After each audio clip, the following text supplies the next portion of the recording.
Europe 1, il est 22h11, c'est la bourse. Nous sommes en compagnie de Didier Hameau de boursier.com. Bonsoir Didier.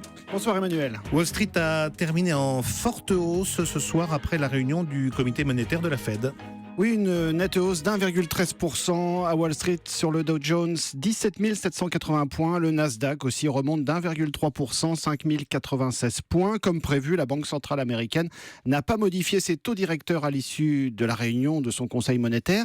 Mais la Fed n'exclut pas en revanche un geste de hausse des taux mi-décembre lors de sa prochaine réunion.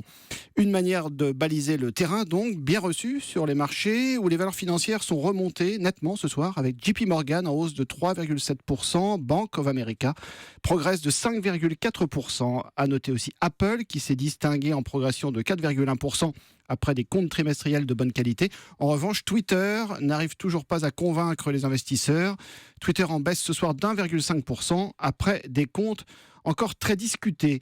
Secteur vedette du jour, le secteur pétrolier en particulier est remonté dans le sillage du baril en rebond de 6%, le baril de Brent à $49. Alors du coup, Exxon a pris 1,5% et Chevron 2,4%. À noter sur les devises, l'euro qui est passé sous les 1,10, 1,0920 face au dollar sur l'anticipation donc d'une hausse des taux américains au mois de décembre. La bourse de Paris est aussi repartie à la hausse.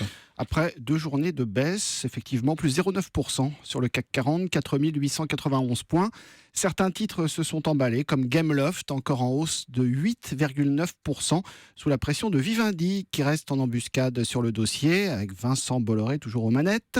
Seb rebondit aussi de 7,5%. Le groupe de petits électroménagers a revu en hausse ses objectifs 2015, avec une croissance organique attendue à plus 7%. Contre plus 6% auparavant.